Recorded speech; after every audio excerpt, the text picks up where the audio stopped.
Long ago, in the land of Persia, there lived a beautiful young Jewish woman named Esther.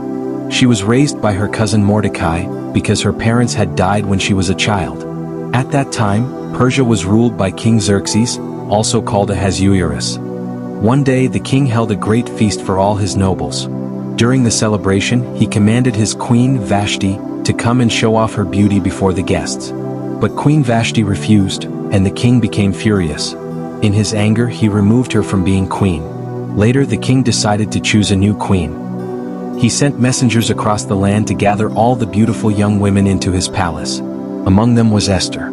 She didn't tell anyone she was a Jew, because Mordecai had advised her to keep it secret. When Esther's turn came to meet the king, she was kind, humble, and full of grace. The king was so pleased with her that he placed the royal crown on her head and made her queen of Persia. Not long after, a powerful man named Haman rose to high rank in the kingdom. Everyone was ordered to bow before him, but Mordecai refused because he would only bow to God. Haman was furious when he found out that Mordecai was a Jew. Out of hatred, he made a wicked plan to destroy all the Jews in the empire. He tricked the king into signing a decree that on a certain day, all Jews in the land would be killed.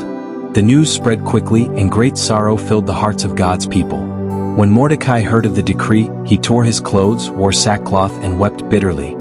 He sent a message to Esther, pleading with her to go before the king and beg for her people's lives. But Esther was afraid, for in those days, anyone who went to the king without being called could be put to death, unless the king held out his golden scepter. Mordecai replied, "Don't think you will escape because you live in the palace. If you remain silent, deliverance for the Jews will come from somewhere else. But who knows if perhaps you were made queen for such a time as this." Those words touched Esther's heart. She decided to risk her life to save her people. Esther sent word to Mordecai, "Go and gather all the Jews in Susa. Fast for me for 3 days. Do not eat or drink, and I and my servants will do the same. Then I will go to the king, even though it is against the law. If I perish, I perish." After 3 days, Esther put on her royal robes and went before the king. When he saw her, his heart was softened, and he held out the golden scepter to her. "What is your request, Queen Esther?" he asked kindly. Esther replied, "If it pleases the king, let the king and Haman come to a banquet I have prepared." At the banquet, the king asked again, "What is it that you desire, Queen Esther?" But Esther only invited him and Haman to another banquet the next day. Haman went home that night proud, but when he saw Mordecai still refusing to bow, his anger burned again. He built a tall gallows planning to hang Mordecai on it. At that very time, the king couldn't sleep. He asked for the royal records to be read to him, and there he discovered that Mordecai had once saved his life from assassins but was never rewarded. The next morning, the king asked Haman, "What should be done for the man the king wishes to honor?" Thinking the king meant him, Haman said, "Let him wear the royal robe and ride the king's horse, and let a nobleman lead him through the city shouting, 'This is what is done for the man the king delights to honor.'" The king smiled and said, "Excellent. Go and do just that, for Mordecai the Jew."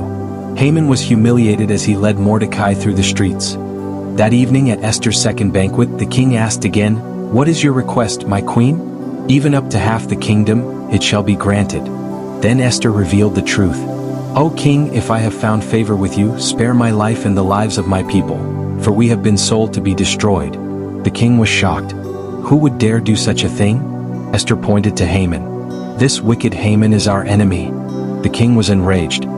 He left the room in anger, and when he returned, he found Haman begging Esther for his life. In his fury, the king ordered Haman to be hanged, on the very gallows he had built for Mordecai.